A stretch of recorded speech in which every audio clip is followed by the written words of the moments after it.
everybody, today I'm in Noblesville, Indiana, and specifically I'm right here at Morse Beach. In fact, you can see just behind me over here, kind of in the distance, got a few little boat docks and some people are fishing off of those, and I actually have Morse Beach right here behind me. Actually, it's a really warm summer day, so it's pretty happening. But we're going to talk about some of the questions that I hear about Noblesville and try to answer some of those. See, these are the most common questions I usually hear about Noblesville, so stay tuned. Hey everybody, I'm Jason Compton with the Compton Home Group. Welcome back to the channel. If this is your first time to the channel and you want to know everything there is to know about living in a place like Noblesville, Indiana, or of course Indianapolis, Indiana, any of the cities and towns surrounding Indianapolis, then make sure you hit the subscribe button. Also tap the little bell so you're notified every time we do a new video. And we have people reaching out to us from all over the country with questions about places just like this, and some of the questions we're going to go through today, those common questions I hear about Noblesville. Well, we get questions about Indianapolis, of course, all facets of Indianapolis, and the other cities and towns that surround Indianapolis. So if you have questions at all about any of those places, then make sure you reach out any way that you know how. We'll always have your back with those questions, and we'll certainly have your back when it comes time for you to make your move to the Indy Metro. All right, so again, I am in Noblesville, Indiana. Almost said Indianapolis, but no, I am north of Indianapolis, and I'm right here along Morse Beach, which is, I mean, it's nothing fancy, of course, but neat little beach. You can bring the kids right here on Morse Reservoir, and I'm walking along this little picnic area where you can grill out and things like that, and I'm actually kind of watching because there's some geese around, and of course, they leave things on the ground. So I'm trying not to step in any of that. But anyway, you can see the geese back there behind me, and then right here along the shoreline of Morse Reservoir, you've got homes surrounding the entire reservoir around us, and just looking off to the south here I can see the dam and the beach. But going really far north, miles north of Morse Reservoir, you'd eventually get to Cicero, Indiana. And actually, I used to own a kayak years ago. I don't anymore, and would love to have one again, because this is a place where we would actually go to kayak some.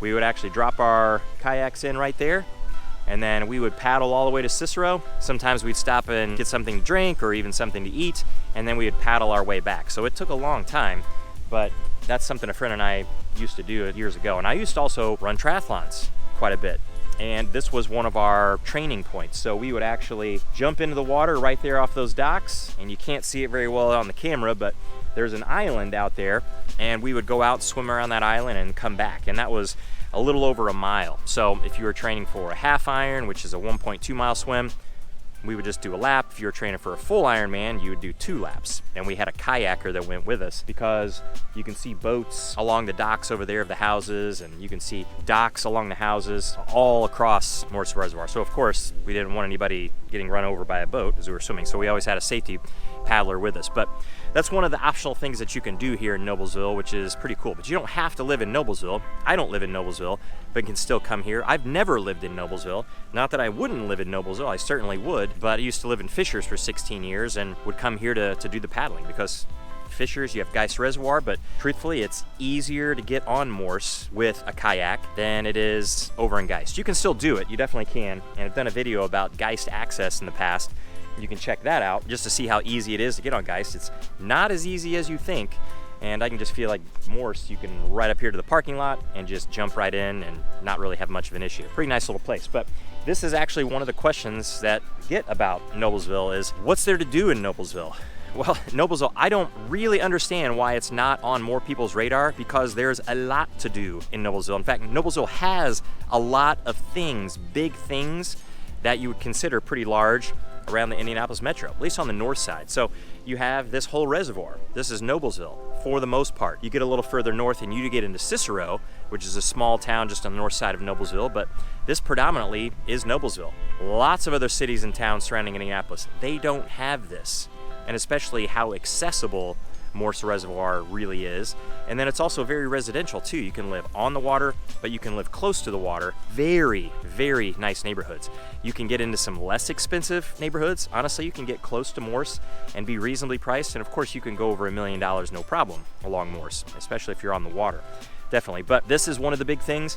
One of the biggest music centers is also in Noblesville. In fact, most of the nice weather throughout the year, that's where most acts go. And we're talking the biggest acts in the States and even from overseas sometimes, and of course big country acts too.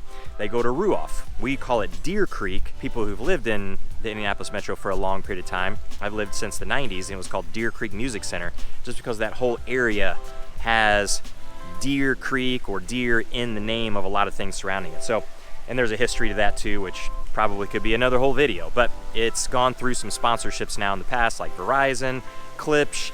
Now it's on to Ruoff Home Mortgage Music Center. So that is actually in Noblesville, and people are kind of surprised by that. So just as an example, Dave Matthews Band. You may not be a Dave Matthews Band fan, but you know they're really big. They spend 2 nights here nearly every single year they're on the road. So to spend 2 nights here, it must mean a lot of people are going there and they sell it out. So that's exactly what they do. There's probably close to 30,000 people in each of the concerts that they sell out 2 nights, which is pretty unbelievable. That's a lot of people. They have that. Hamilton Town Center, which is a huge outdoor mall. You know, not that malls might excite anybody, but you know, you at least have some shopping. You've got some nice restaurants in there. In fact, a couple of our favorite ones are in Hamilton Town Center. Stone Creek is a great place. Livery is a great place. Awesome restaurants. Those are in Hamilton Town Center, but you've also got some other places in there too. Less expensive places that you could eat for lunch or even dinner. Something a little easier like Ford's Garage with the kids. Really cool place to go. But Hamilton Town Center is actually in Noblesville. A lot of people mistake that for being Fishers, Indiana, but that is not. It has a Noblesville address. There's some Fishers things around Hamilton Town Center, but Hamilton Town Center proper, absolutely Noblesville. There are golf courses in Noblesville if you like to play golf. Sagamore is a Nicholas Design course, awesome place, but there are, of course, that's a private course. You have other less expensive courses around Noblesville, which are in fantastic shape and really fun to play. I used to play a lot of golf when I was younger. I don't as much anymore, I just don't have as much time. There's a jet ski actually going across here right now. They're having a pretty good time. But anyhow, that's one of the questions that I hear about Noblesville is why do I hear so much about places like Carmel and Fishers or even Westfield? Why do I hear about those places but not so much about Noblesville? The truth is I don't really know why that is, because I don't see a whole lot of disadvantages to living in Noblesville. I don't see a lot of disadvantages necessarily living in Carmel and Fishers either, or Westfield just to the west of here. But Noblesville is right along the same playing field as far as I'm concerned. So people ask, what is there to do in Noblesville? You at least have all of those large things. In addition to all of these large things, one of the most unique parks is in Noblesville, the Katawi Park, which has horseback riding, has archery. You can camp, you can hike, you can even tube, not on water, but in the snow, and we don't even have to have snow. They can make some artificial snow. It's not a giant tubing hill, but there's really no other park around like Katawi. That is a super cool place, and that is a Noblesville park. Now it's really far north, that's for sure. It's not really super close to Indianapolis for one, or even if you live in Fishers or Carmel, it's a bit of a haul to get out to it, but there is that. So what is there to do in Noblesville? Plenty. Lots of things to do for sure. And why doesn't Noblesville get as much credit as I think it deserves? Because I do talk to a lot of people about Noblesville and the fact that I'm a fan of it. I do like, again, I don't know why that is. I really don't. I think that you have to get into Noblesville and just get to know it a little bit to really figure out all of the things that it has to offer and how close they are to where you would be in Noblesville. So I'm not really clear on that. The other thing is I hear a lot, and when people are coming in, they're searching for a home, they want to stick a little bit further to the south. They feel like Noblesville is too far north for them. And they ask if I think it's going to be too far north. Well, I don't know for sure, because it depends on what you actually might need. If you need to get into Indianapolis a lot, let's say on a daily basis or at least 2-3 times a week, there could absolutely be places in Noblesville, I'm going to say, that are probably not real convenient. But when you get into Noblesville, it's kind of surprising getting downtown from here and how it takes oftentimes about the same amount of time it's going to take you to get to downtown Indianapolis from a lot of places in Fishers, unless you're really close to 69 and 37. 69 actually, well, 69 and 37, they merge, they'll come together, and you can go south into Indianapolis, and I-69 will end and turn into Benford Boulevard. Well, Benford, you can zip down that thing and get to downtown relatively fast. If you live close to 69 or 37, you might be able to get to downtown Indianapolis in roughly 30 minutes or so. It might take you a little bit more, sometimes it might take you a little bit less if you're a little further south. Now, of course, in Noblesville, you're gonna be a little further north, and it might take you 40 minutes. It could take you 45 minutes, depending on how far north you are and how far away from 37 or 69 you might be. So you'd have to travel around some of the other roads to get to one of those major arteries. Or if you're further west, maybe you could get over to 31, US 31, and take it down to 465 and then swing your way around to get into downtown Indianapolis. Or you could take 31, which turns into Meridian Street, all the way to downtown Indianapolis. And that's not always the most efficient because you get a lot of stoplights going that way once you get into Indianapolis. Not through Carmel. You won't stop on 31 once through Carmel, but once you get into Indianapolis, you're going to begin stopping. You're going to hit some of those stoplights. So Noblesville, yeah, it could be pretty far north, but if you're in here looking for a home, I wouldn't rule it out completely, because there are definitely places, if you were to put your address or potential address in the maps and you wanted to go to Lucas Oil Stadium, or if you wanted to go see an Indianapolis Indians game down at Victory Field, well, put the time in there to see what that's going to be. Or if you work somewhere in Indianapolis, it doesn't have to be downtown, it could be on the north side, it could be on the south side, west or east of Indianapolis. Put it in to see what the time is.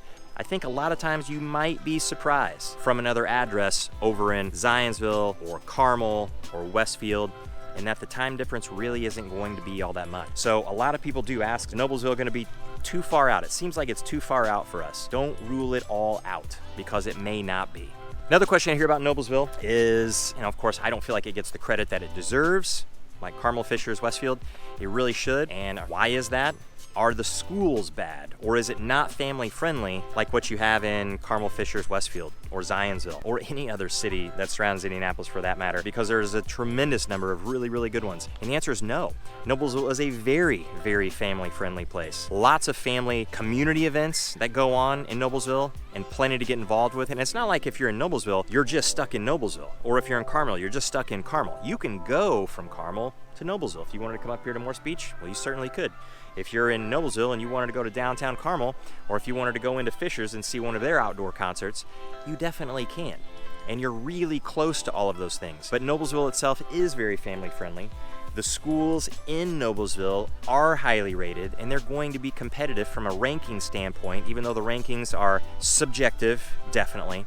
They are not an objective measure of exactly how your kid's experience is going to be in that school. It could be a 10 out of 10 on great schools, and you, of course, could have a terrible experience there. That's absolutely possible. But of course, as most people know, the higher the rating, the better the chance you're going to get a good experience at a school like that. So Noblesville school ratings are very high and very competitive with a lot of the other schools surrounding here. So a very family-friendly place.